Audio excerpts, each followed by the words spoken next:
When we talk about the Retroid Pocket 3, we usually pass over PlayStation 2 because it's not going to be the major selling point of this device. However, if you have reasonable expectations and don't mind some lighter 3D or 2D games, then a small library of PlayStation 2 games becomes accessible to you and expands on the Retroid Pocket's available collection of games. Surprisingly, there is a nice range of titles to choose from, and this will be a good start with 25 games being featured here. Now, if you're expecting God of War and Shadow of the Colossus, well, as we say in Brooklyn, forget about it. So please join me, the Retro Tech Dad, as I examine PlayStation 2 emulation using AetherSX2 on the Retroid Pocket 3.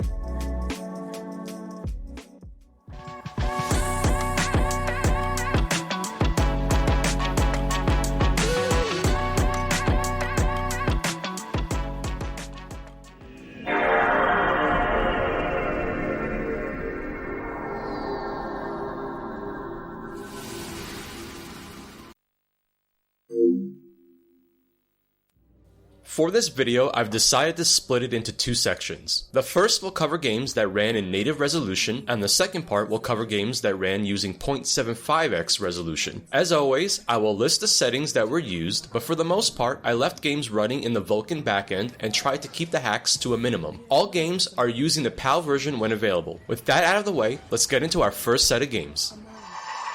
Now, if you're new to the channel, I usually like to get warmed up with some shmups, and I've got a set of shooter-type games to talk about here. First up is Gunbird Special Edition, and this was only released in the PAL regions and Japan, and includes both Gunbird and Gunbird 2 on the disc. Dreamcast fans should be pretty familiar with this series, but it is nice to see it on PS2, and this special edition does include some new features like adjustable view options. It's not a very taxing game, and it's working great in AetherSX2, running at native resolution with no performance tweaks needed.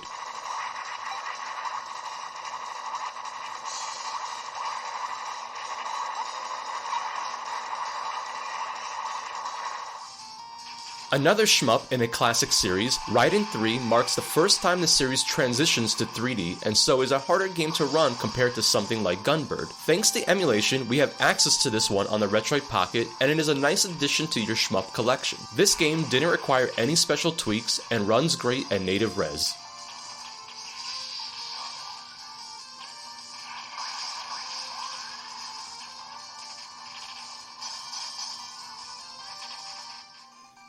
Okay, this next one is a little bit of an oddity. The game is known as Heavily Guarded in North America and Legend of Sayuki in Europe. Apparently, this was meant to be a sequel in the Pocky and Rocky series, but due to legal issues, they had to change all of the characters, so you end up with a game that is similar to that series, but without the well-known characters. It's not the greatest game, but there are things I do like here, and if you are familiar with the Pocky and Rocky series, then you have some idea of what to expect. Given the game's simple 2D graphics, it unsurprisingly runs well at native resolution.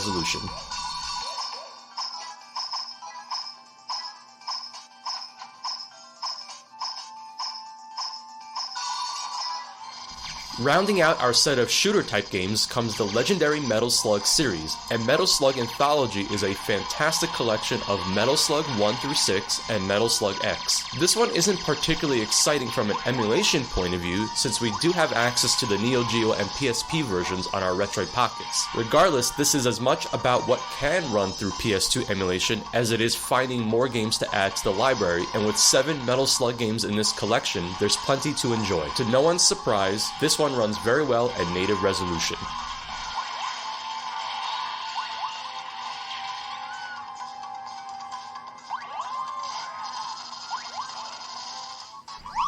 Okay, so now let's move on to some puzzle games for the PlayStation 2. First up is Super Bust-A-Move 2 or Super Puzzle Bobble 2. I have quite a bit of a soft spot for the Puzzle Bobble series, and they have always been one of my favorite arcade games to play. I also thoroughly enjoy beating all of my friends and family at this one. This entry is exclusive to the PS2, so it's a nice one to add to the collection and runs very well in AetherSX2 at native resolution.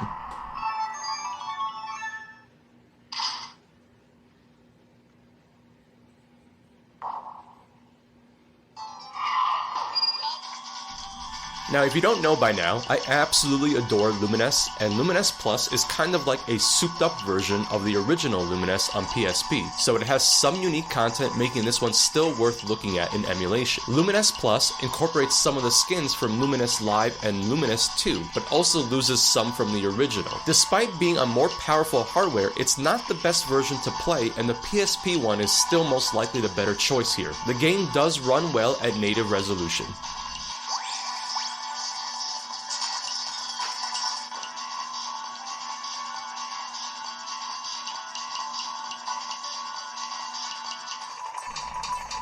Now for the next few games, we're gonna go with a few different genres, and to start off, we have one that I don't even know where to place. This was a very early game for the PlayStation 2 that had you controlling a rescue helicopter, putting out fires, saving civilians, and helping the police chase down criminals. I guess I'm not surprised it received mixed reviews, as it's kind of a weird one, but I enjoy it and I think it's a lot of fun and pretty original. I was pretty surprised that it ran as well as it did at native resolution, with some occasional dips in frame rate which can probably be corrected with a 0.75x resolution. However, I opted for a cleaner look visually, as this was an earlier PS2 game and could use the higher resolution to clean up some of the aliasing.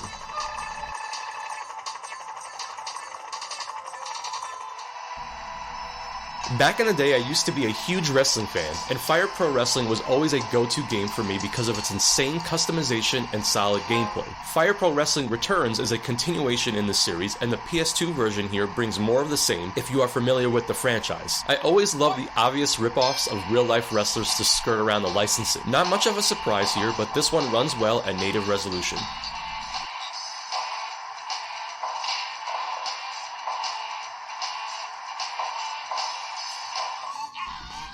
For fans of the classic Bonk's Adventure, or PC Genjin as it's known in Japan, comes a 3D remake by Hudson Soft, which was released exclusively for GameCube and PS2 in Japan. I don't think a lot of people know about this version of the game, and it's an interesting title to explore. The nice thing is that it runs well in emulation and native resolution, so if you are a fan of this series, go check it out, as it is an unusual title that doesn't get much attention.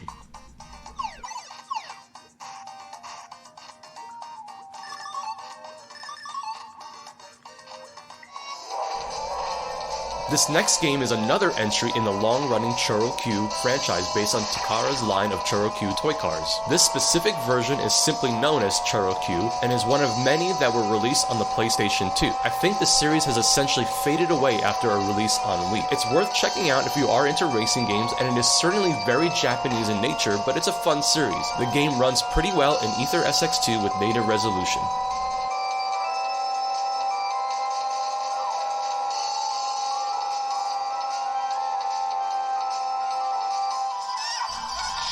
Moving on to my last set of native resolution games, and these last 5 will all be fighting games, starting out with Geo Battle Coliseum, which was originally designed for the Atomus Wave arcade board, and has more recently seen an amazing homebrew port to the Dreamcast. This native PS2 version was released way back after the game had hit the arcades. As the title implies, this game features characters from all sorts of Neo Geo franchises in a tag team style fighting game. The game plays really well here at native resolution.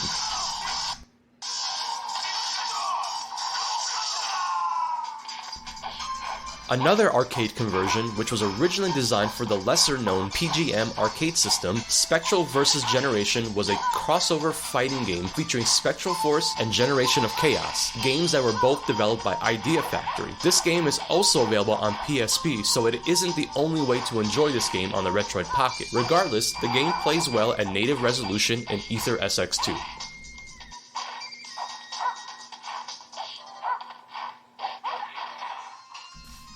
Here's another interesting fighting game that has multiple entries on the PS2. Melty Blood Actress Again is the 4th entry in the franchise, and because of emulation is now playable on the Retroid Pocket. Melty Blood is actually a spin-off of a visual novel known as Moon Princess and has expanded beyond that. Actress Again was originally released for the Sega Naomi arcade hardware and received a port to the PS2 exclusively in Japan. There is now an enhanced version of this entry available on Steam. For the PS2 version, this one runs well at native resolution.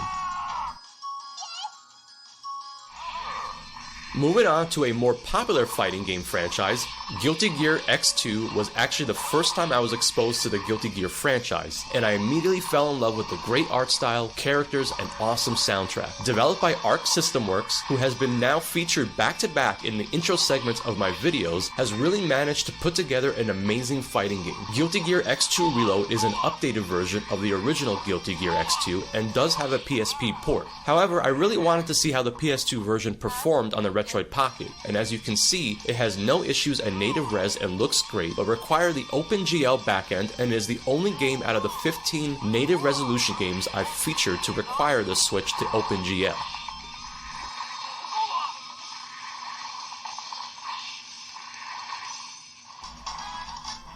Finally, coming to the last game that ran at native resolution, and the last fighting game I will be talking about, Marvel vs. Capcom 2 really doesn't need much of an introduction, being the sequel to the fighting game that brought the universes of Marvel and Capcom together. Now, this isn't the only way to play Marvel vs. Capcom on the Retroid Pocket, as there is a Dreamcast port available, but again, it was more of a curiosity to see how it performed in AetherSX2, and because it's another great fighting game worth talking about here. And this is really not a surprise, but the game looks great on the Pocket's screen and it's running at native resolution.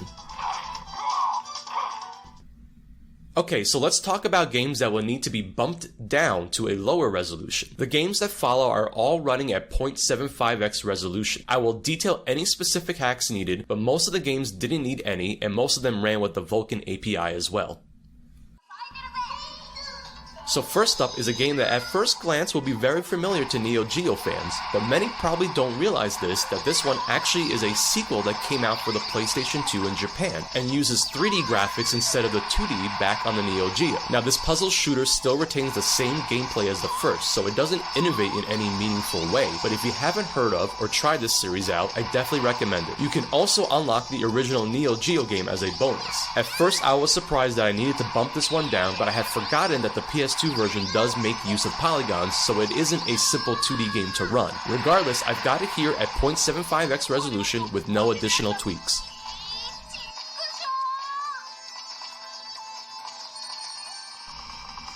Here's another interesting shmup released for the PlayStation 2 as a Japanese exclusive. Apparently in 2008, Sega picked up the Thunderforce license from Technosoft and decided to go ahead and create a sequel. I've always really liked this one and found the visuals and gameplay to be really fun. The difficulty scales well, and so it's welcoming for beginners but also provides a challenge for the more skilled. This is another game that is full 3D and so needed that 0.75x resolution to run as you see here. I almost got away with this one at native res, but there were dips and cutscene transitions that I feel were improved at 0.75x. No additional tweaks were needed.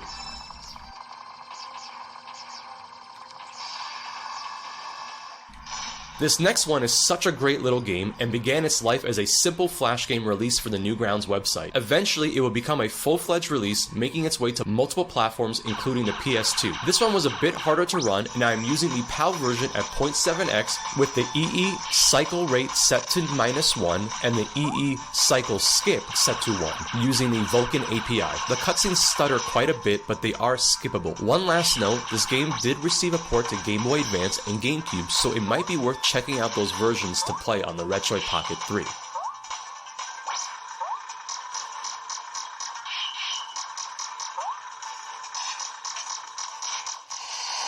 Now this is not the first time I have featured Contra Shattered Soldier on my channel, and probably won't be close to the last. As I've said before, this is a great return to form for the series on PlayStation 2, and is just a fantastic run and gun shooter. I did need to set this one to 0.75x resolution using the PAL version, with an EE cycle rate set to -1 and an EE cycle skip set to 1. Despite this, the frame rate still drops at certain scenes or transitions, but is still pretty playable overall. This is a fun one to add to your Retroid Pocket library.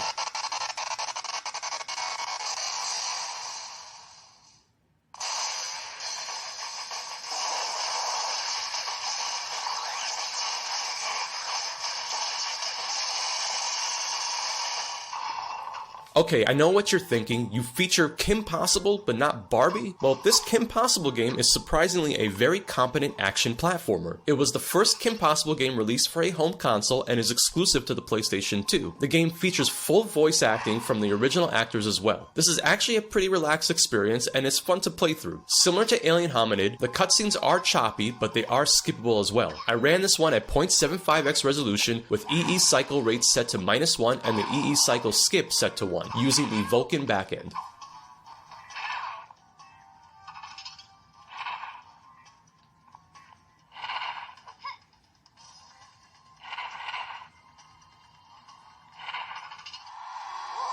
Now this one really surprised me that it runs as well as it does. Modellista is such a great racing game from Capcom, and I really wish they had continued with the series, and apparently they haven't done a racing game since this one. The visual style is definitely one of the highlights here, and on the small Retroid Pocket 3 screen, it still looks great despite it being at 0.75x. For this one, I didn't need to do any additional tweaks outside of using the PAL version. By the way, this game is always one used to benchmark GameCube emulation, and might be worth checking out over there on the Retroid Pocket.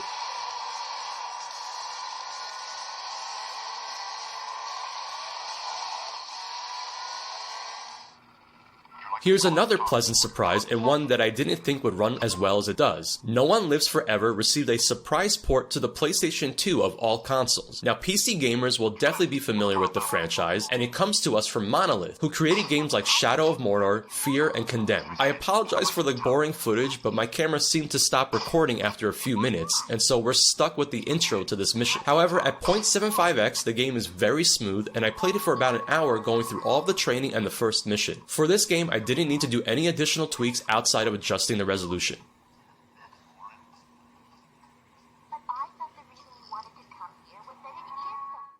Here's another pretty obscure game that came to us by way of Capcom and released only in Japan and Europe. Gregory Horror Show is based on the CGI anime series of the same name. The game has you going around a hotel to collect the souls of each of the guests staying there. This one has a really cool visual style and looks very nice on the Retroid Pocket. For this game, I had to use the OpenGL backend, and outside of the lower resolution didn't require additional tweaks. The frame rate dips occasionally, but overall it's still very playable.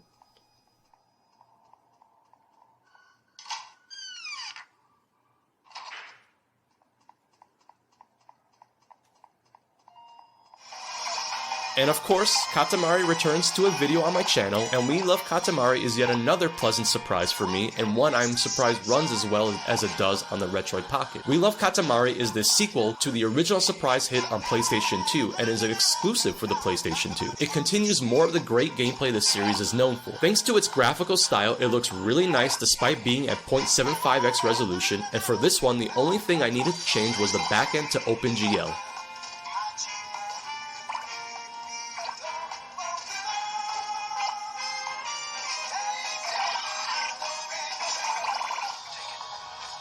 Finally, we come to the last game in this video, and one of the more iconic games of the PlayStation 2 era. Final Fantasy X has always served as a good benchmark game because of how optimized it has been for PS2 emulation. Now this one runs great with the PAL version at 0.75x resolution and needed no additional tweaks. Obviously, given the length of the game, performance could vary, but I think overall this one is a pretty safe bet, and honestly it's just amazing to see it running here on a device like the Retroid Pocket 3.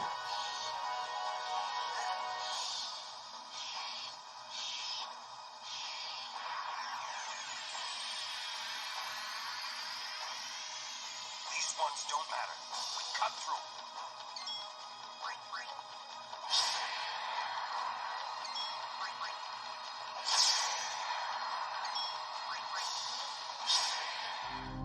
And so with that, I hope that Retroid Pocket owners have found some new games worth checking out on their device. It's amazing how far PS2 emulation has come, and how powerful these affordable handhelds are getting, that despite not being able to play the entire library of PS2 games, one can still enjoy a good number of titles. For me, I consider this as a bonus of devices like the Retroid Pocket. It's certainly not going to be the main selling point, but it is fun to say that you can do some of it and do it pretty well. At the end of the day, adding potentially 25 new games to your list is always exciting. So what did you think of the games featured here today? Were there any surprises for you? Let me know down in the comments.